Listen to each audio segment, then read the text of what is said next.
शङ्खचक्रगदा हस्ते महालक्ष्मी नमोऽस्तुते। नमस्ते गरुडारूढे कोलासुरभयङ्करी सर्वपापहरे देवी महालक्ष्मी नमोऽस्तुते। सर्वज्ञे सर्ववरदे सर्वदुष्टभयङ्करी सर्वदुःखहरे देवी महालक्ष्मी नमोऽस्तुते। सिद्धिबुद्धिप्रदे देवी भुक्तिमुक्तिप्रदायिनी मन्त्रमूर्ते सदा देवी महालक्ष्मी नमोऽस्तुते। आद्यन्तरहिते देवी आदिशक्ति महेश्वरी योगज्ञे योगसम्भूते महालक्ष्मी नमोऽस्तुते। स्थूलसूक्ष्म महारौद्रे महाशक्ति महोदरे महापापहरे देवी महालक्ष्मी नमोऽस्तुते। पद्मासनस्थिते देवी परब्रह्मस्वरूपिणी परमेशी जगन्मातः महालक्ष्मी नमोऽस्तुते। श्वेताम्बरधरे देवी नानालङ्कारभूषिते जगस्थिते जगन्मातः महालक्ष्मी नमोऽस्तुते। महालक्ष्मी अष्टकं स्तोत्रं यः पठेत् भक्तिमान् नरः सर्वसिद्धिमवाप्नोति राज्यं प्राप्नोति सर्वदा। एककालं पठेत् नित्यं महापापविनाशनं द्विकाले यः पठेत् नित्यं धनधान्यसमन्वितः। त्रिकालं यः पठेत् नित्यं महाशत्रुविनाशनं महालक्ष्मीर्भवेत् नित्यं प्रसन्ना वरदा शुभा।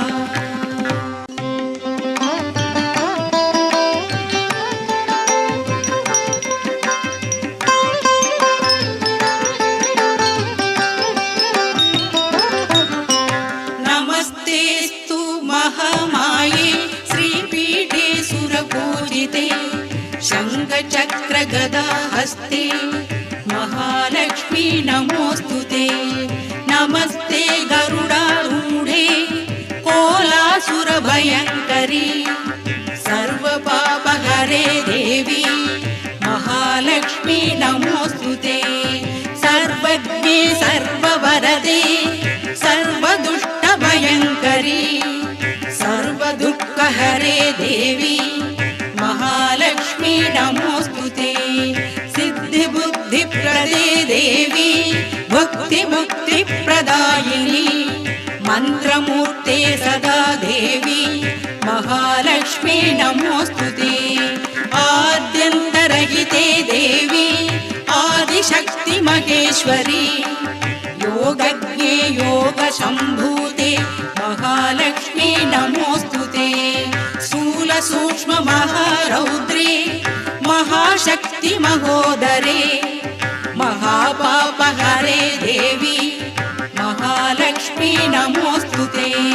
पद्मासनस्थिते देवी परब्रह्मस्वरूपिणी परमेशी जगन्मातः महालक्ष्मी नमोऽस्तुते।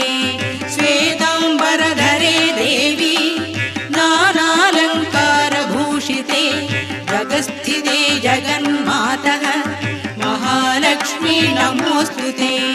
महालक्ष्मी अष्टकं स्तोत्रं यः पठेत् भक्तिमान् नरः सर्वसिद्धिमवाप्नोति राज्यं प्राप्नोति सर्वदा। एककालं पठेत् नित्यं महापापविनाशनं द्विकाले यः पठेत् नित्यं धनधान्यसमन्वितः।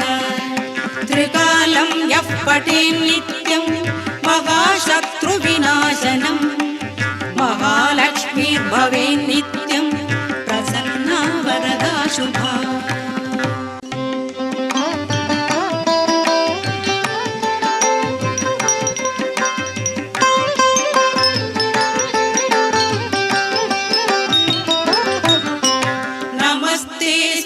महामाये श्रीपीठे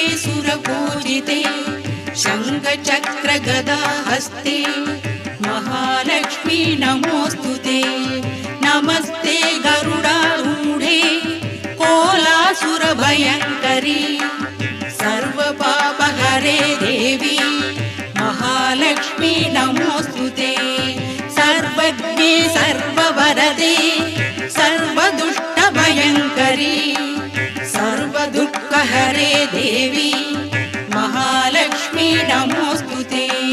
सिद्धिबुद्धिप्रदे देवी भक्तिमुक्तिप्रदायिनी मन्त्रमूर्ते सदा देवी महालक्ष्मी नमोऽस्तुते।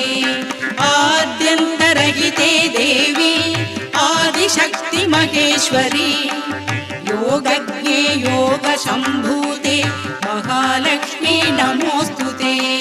स्थूलसूक्ष्म महारौद्रे महाशक्ति महोदरे महापापहरे देवी महालक्ष्मी नमोऽस्तुते।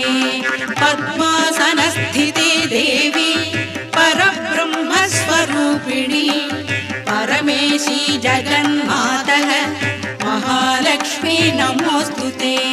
श्वेताम्बरधरे देवी नानालङ्कारभूषिते जगस्थिते जगन्मातः महालक्ष्मी नमोऽस्तुते। महालक्ष्मी अष्टकं स्तोत्रं यः पठेत् भक्तिमान् नरः सर्वसिद्धिमवाप्नोति राज्यं प्राप्नोति सर्वदा। एककालं पठेत् नित्यं महापापविनाशनं द्विकाले यः पठेत् नित्यं धनधान्यसमन्वितः। त्रिकालं यः पठेत् नित्यं महाशत्रुविनाशनं महालक्ष्मीर्भवेत् नित्यं प्रसन्ना वरदा शुभा।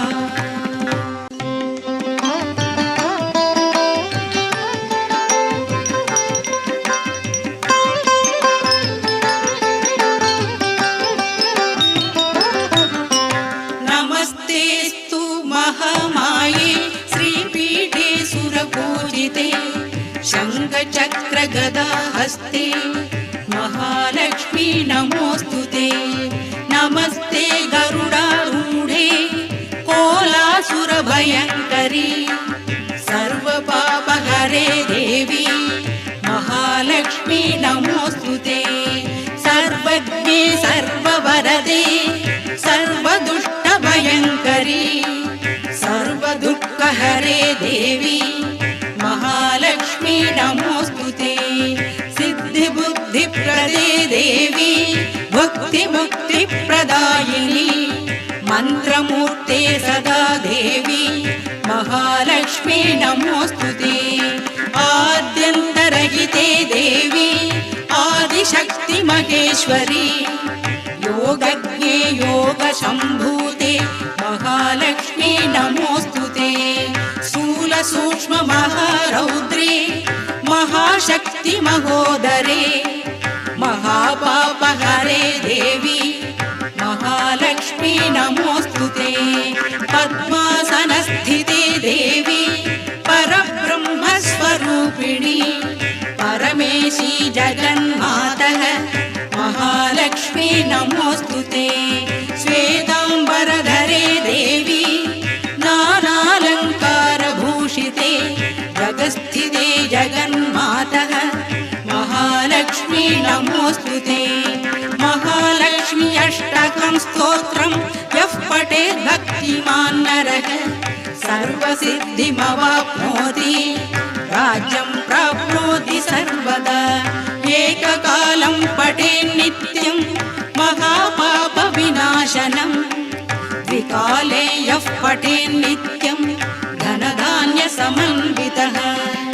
त्रिकालं यः पठेत् नित्यं महाशत्रुविनाशनं महालक्ष्मीर्भवेत् नित्यं प्रसन्ना वरदा शुभा।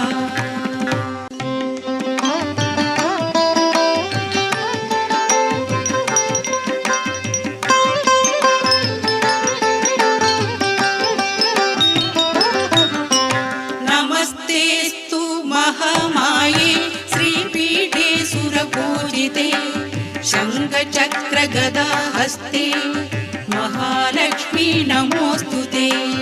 नमस्ते गरुडारूढे कोलासुरभयङ्करी सर्वपापहरे देवी महालक्ष्मी नमोऽस्तु ते।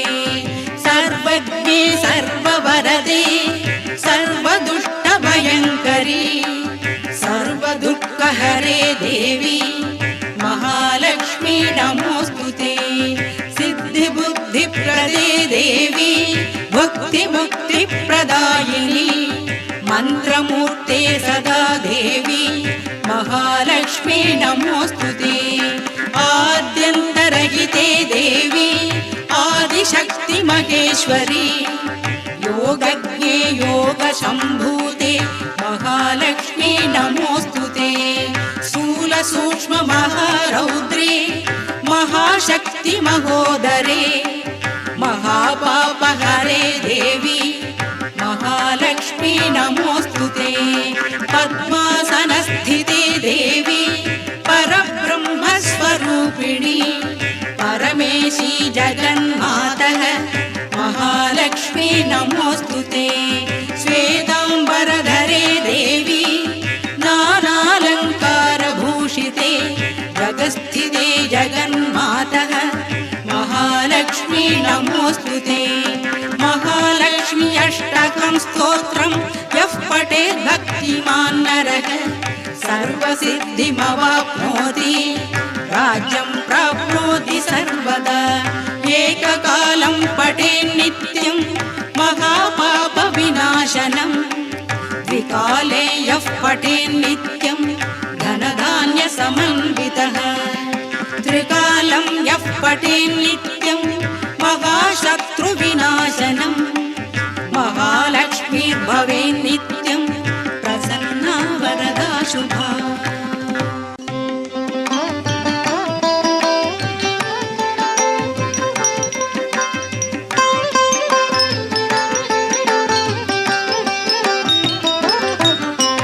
नमस्तेस्तु महामाये श्रीपीठे सुरपूजिते शङ्खचक्रगदा हस्ते महालक्ष्मी नमोऽस्तु ते। नमस्ते गरुडारूढे कोलासुरभयङ्करी सर्वपापहरे देवी महालक्ष्मी नमोऽस्तु ते। सर्वज्ञे सर्ववरदे सर्वदुष्टभयङ्करी सर्वदुःखहरे देवी महालक्ष्मी नमोऽस्तु ते। सिद्धिबुद्धिप्रदे देवी भुक्तिमुक्तिप्रदायिनी मन्त्रमूर्ते सदा देवी महालक्ष्मी नमोऽस्तु ते। आद्यन्तरहिते देवी आदिशक्ति महेश्वरी योगज्ञे योगसम्भूते महालक्ष्मी नमोऽस्तु ते। स्थूलसूक्ष्म महारौद्रे महाशक्ति महोदरे महापापहरे देवी महालक्ष्मी नमोऽस्तु ते। पद्मासनस्थिते देवी परब्रह्मस्वरूपिणी परमेशी जगन्मातः महालक्ष्मी नमोऽस्तु ते। श्वेताम्बरधरे देवी नानालङ्कारभूषिते जगस्थिते जगन्मातः महालक्ष्मी नमोऽस्तु ते। महालक्ष्मी अष्टकं स्तोत्रं यः पठेत् भक्तिमान् नरः सर्वसिद्धिमवाप्नोति राज्यं प्राप्नोति सर्वदा। एककालं पठेत् नित्यं महापापविनाशनं द्विकाले यः पठेत् नित्यं धनधान्यसमन्वितः। त्रिकालं यः पठेत् नित्यं महाशत्रुविनाशनं महालक्ष्मीर्भवेत् नित्यं प्रसन्ना वरदा शुभा।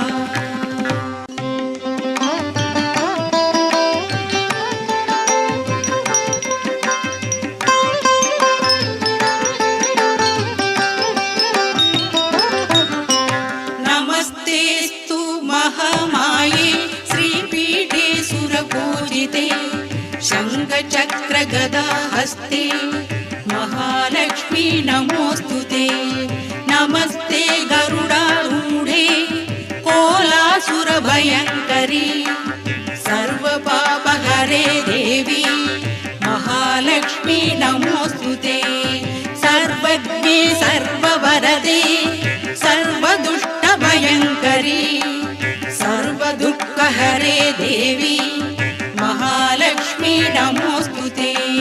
सिद्धिबुद्धिप्रदे देवी भक्तिमुक्तिप्रदायिनी मन्त्रमूर्ते सदा देवी महालक्ष्मी नमोऽस्तु ते। आद्यन्तरहिते देवी आदिशक्ति महेश्वरी योगज्ञे योगसम्भूते महालक्ष्मी नमोऽस्तु ते।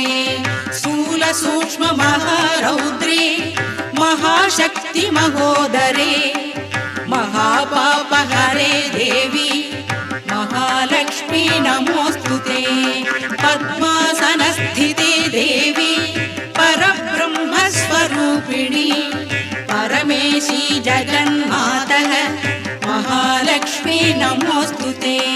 श्वेताम्बरधरे देवी नानालङ्कारभूषिते जगस्थिते जगन्मातः महालक्ष्मी नमोऽस्तु ते।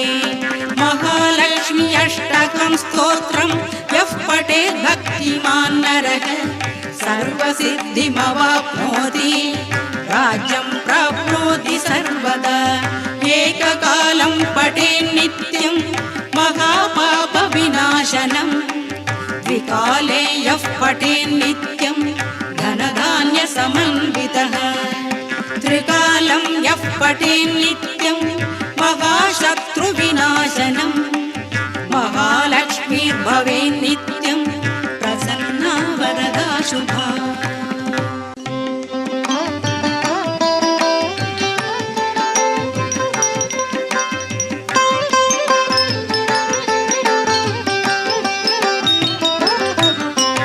नमस्तेस्तु महामाये श्रीपीठे सुरपूजिते शङ्खचक्रगदाहस्ते महालक्ष्मी नमोऽस्तु ते।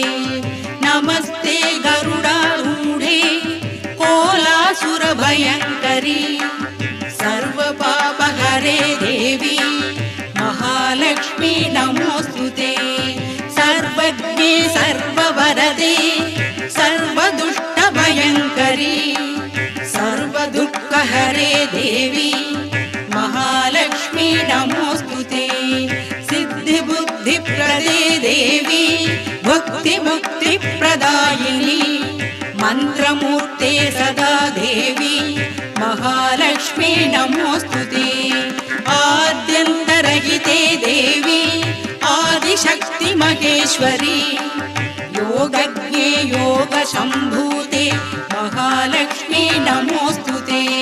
स्थूलसूक्ष्म महारौद्रे महाशक्ति महोदरे महापापहरे देवी महालक्ष्मी नमोऽस्तु ते। पद्मासनस्थिते देवी परब्रह्मस्वरूपिणी परमेशी जगन्मातः महालक्ष्मी नमोऽस्तु ते। श्वेताम्बरधरे देवी नानालङ्कारभूषिते जगस्थिते जगन्मातः महालक्ष्मी नमोऽस्तु ते। महालक्ष्मी अष्टकं स्तोत्रं यः पठेत् भक्तिमान् नरः सर्वसिद्धिमवाप्नोति राज्यं प्राप्नोति सर्वदा। एककालं पठेत् नित्यं महापापविनाशनं द्विकाले यः पठेत् नित्यं धनधान्यसमन्वितः। त्रिकालं यः पठेत् नित्यं महाशत्रुविनाशनं महालक्ष्मीर्भवेत् नित्यं प्रसन्ना वरदा शुभा।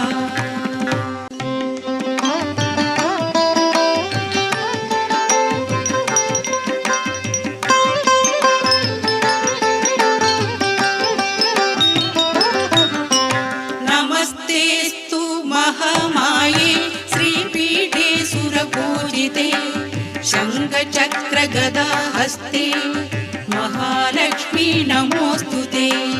नमस्ते गरुडारूढे कोलासुरभयङ्करी सर्वपापहरे देवी महालक्ष्मी नमोऽस्तुते।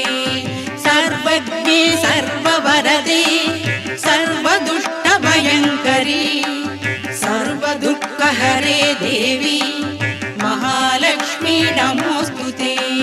सिद्धिबुद्धिप्रदे देवी भक्तिमुक्तिप्रदायिनी मन्त्रमूर्ते सदा देवी महालक्ष्मी नमोऽस्तुते। आद्यन्तरहिते देवी आदिशक्ति महेश्वरी योगज्ञे योगसम्भूते महालक्ष्मी नमोऽस्तुते। स्थूलसूक्ष्ममहारौद्रे महाशक्ति महोदरे महापापहरे देवी महालक्ष्मी नमोऽस्तुते। पद्मासनस्थिते देवी परब्रह्मस्वरूपिणी परमेशी जगन्मातः महालक्ष्मी नमोऽस्तुते। श्वेताम्बरधरे देवी नानालङ्कारभूषिते जगस्थिते जगन्मातः महालक्ष्मी नमोऽस्तुते। महालक्ष्मी अष्टकं स्तोत्रं यः पठेत् भक्तिमान् नरः सर्वसिद्धिमवाप्नोति राज्यं प्राप्नोति सर्वदा। एककालं पठेत् नित्यं महापापविनाशनं द्विकाले यः पठेत् नित्यं धनधान्यसमन्वितः। त्रिकालं यः पठेत् नित्यं महाशत्रुविनाशनं महालक्ष्मीर्भवेत् नित्यं प्रसन्ना वरदा शुभा।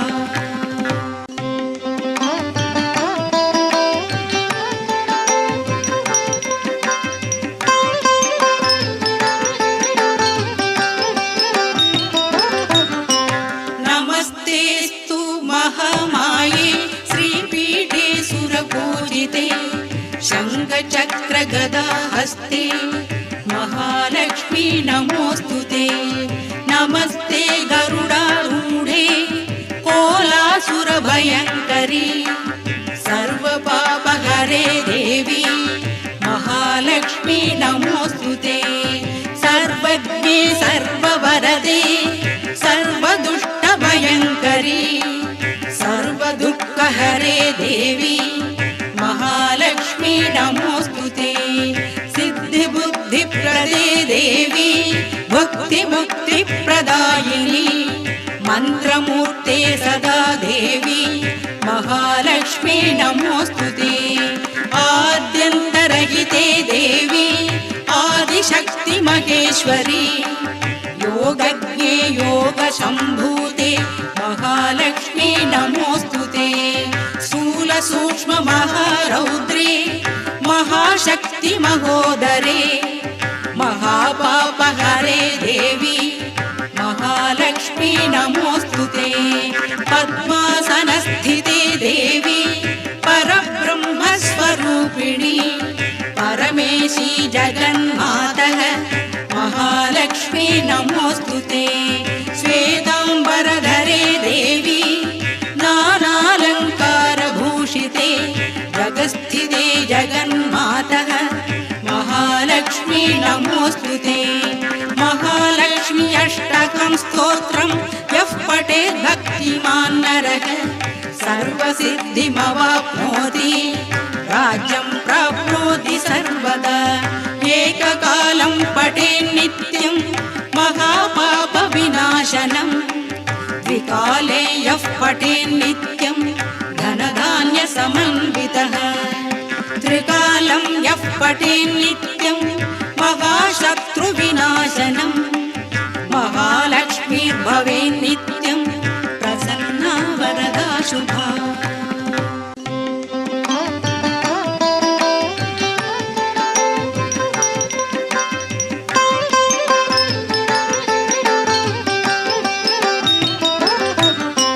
नमस्तेस्तु महामाये श्रीपीठे पूजिते शङ्खचक्रगदा हस्ते महालक्ष्मी नमोऽस्तुते नमस्ते गरुडारूढे कोलासुरभयङ्करी सर्वपापहरे देवी महालक्ष्मी नमोऽस्तुते सर्वज्ञे सर्ववरदे सर्वदुष्टभयङ्करी सर्वदुःखहरे देवी महालक्ष्मी नमोऽस्तुते सिद्धिबुद्धिप्रदे देवी भक्तिमुक्तिप्रदायिनी मन्त्रमूर्ते सदा देवी महालक्ष्मी नमोऽस्तुते आद्यन्तरहिते देवी आदिशक्ति महेश्वरी योगज्ञे योगसम्भूते महालक्ष्मी नमोऽस्तुते स्थूलसूक्ष्म महारौद्रे महाशक्ति महोदरे महापापहरे देवी महालक्ष्मी नमोऽस्तुते पद्मासनस्थिते देवी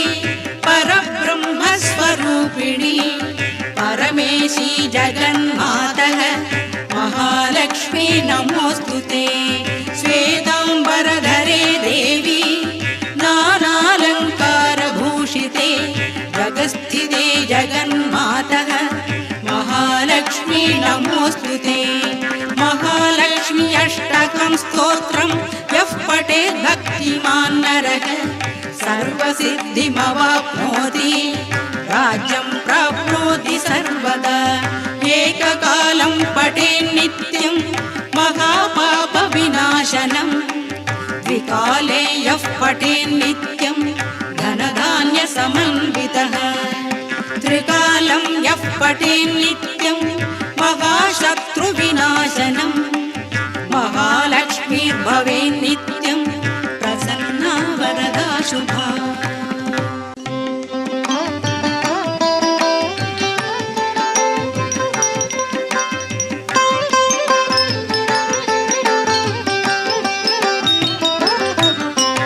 नमस्तेस्तु महामाये श्रीपीठे सुरपूजिते शङ्खचक्रगदा हस्ते महालक्ष्मी नमोऽस्तुते नमस्ते गरुडारूढे कोलासुरभयङ्करी सर्वपापहरे देवी महालक्ष्मी नमोऽस्तुते सर्वज्ञे सर्ववरदे सर्वदुष्टभयङ्करी सर्वदुःखहरे देवी महालक्ष्मी नमोऽस्तुते सिद्धिबुद्धिप्रदे देवी भक्तिमुक्तिप्रदायिनी मन्त्रमूर्ते सदा देवी महालक्ष्मी नमोऽस्तुते आद्यन्तरहिते देवी आदिशक्ति महेश्वरी योगज्ञे योगसम्भूते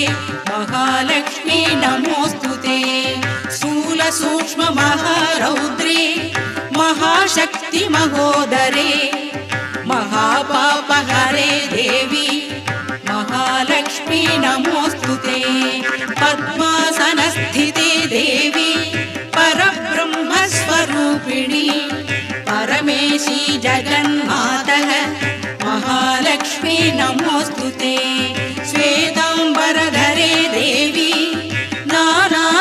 नानालङ्कारभूषिते जगस्थिते जगन्मातः महालक्ष्मी नमोऽस्तुते महालक्ष्मी अष्टकं स्तोत्रं यः पठेत् भक्तिमान् नरः सर्वसिद्धिमवाप्नोति राज्यं प्राप्नोति सर्वदा एककालं पठेत् नित्यं महापापविनाशनं द्विकाले यः पठेत् नित्यं धनधान्यसमन्वितः त्रिकालं यः पठेत् नित्यं महाशत्रुविनाशनं महालक्ष्मीर्भवेत् नित्यं प्रसन्ना वरदा शुभा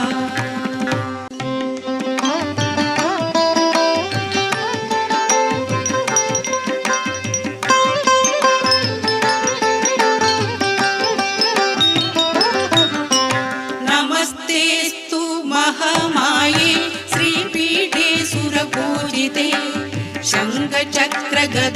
हस्ते महालक्ष्मी नमोऽस्तुते नमस्ते गरुडारूढे कोलासुरभयङ्करी सर्वपापहरे देवी महालक्ष्मी नमोऽस्तुते सर्वज्ञे सर्ववरदे सर्वदुष्टभयङ्करी सर्वदुःखहरे देवी महालक्ष्मी नमोऽस्तुते सिद्धिबुद्धिप्रदे देवी भक्तिमुक्तिप्रदायिनी मन्त्रमूर्ते सदा देवी महालक्ष्मी नमोऽस्तुते आद्यन्तरहिते देवी आदिशक्ति महेश्वरी योगज्ञे योगसम्भूते महालक्ष्मी नमोऽस्तुते स्थूलसूक्ष्म महारौद्रे महाशक्ति महोदरे महापापहरे देवी महालक्ष्मी नमोऽस्तुते पद्मासनस्थिते देवी परब्रह्मस्वरूपिणी परमेशी जगन्मातः महालक्ष्मी नमोऽस्तुते श्वेताम्बरधरे देवी नानालङ्कारभूषिते जगस्थिते जगन्मातः महालक्ष्मी नमोऽस्तुते महालक्ष्मी अष्टकं स्तोत्रं यः पठेत् भक्तिमान् नरः सर्वसिद्धिमवाप्नोति राज्यं प्राप्नोति सर्वदा एककालं पठेत् नित्यं महापापविनाशनं द्विकाले यः पठेत् नित्यं धनधान्यसमन्वितः त्रिकालं यः पठेत् नित्यं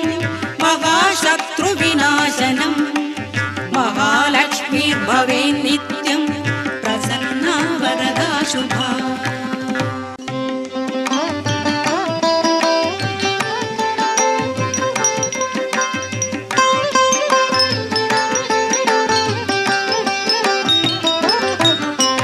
नमस्तेस्तु महामाये श्रीपीठे सुरपूजिते शङ्खचक्रगदा हस्ते महालक्ष्मी नमोऽस्तुते नमस्ते गरुडारूढे कोलासुरभयङ्करी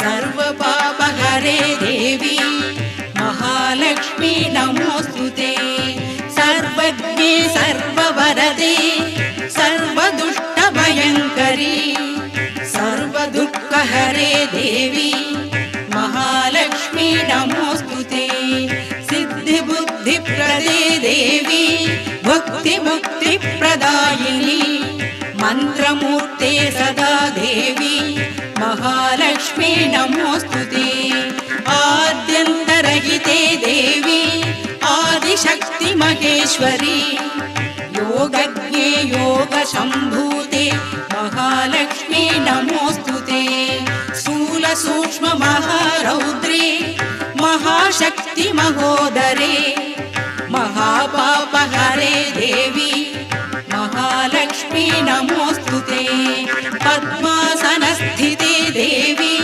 परब्रह्मस्वरूपिणी परमेशी जगन्मातः महालक्ष्मी नमोऽस्तुते श्वेताम्बरधरे देवी नानालङ्कारभूषिते जगस्थिते जगन्मातः महालक्ष्मी नमोऽस्तुते महालक्ष्मी अष्टकं स्तोत्रं यः पठेत् भक्तिमान् नरः सर्वसिद्धिमवाप्नोति राज्यं प्राप्नोति सर्वदा एककालं पठेत् नित्यं महापापविनाशनं द्विकाले यः पठेत् नित्यं धनधान्यसमन्वितः त्रिकालं यः पठेत् नित्यं महाशत्रुविनाशनं महालक्ष्मीर्भवेत्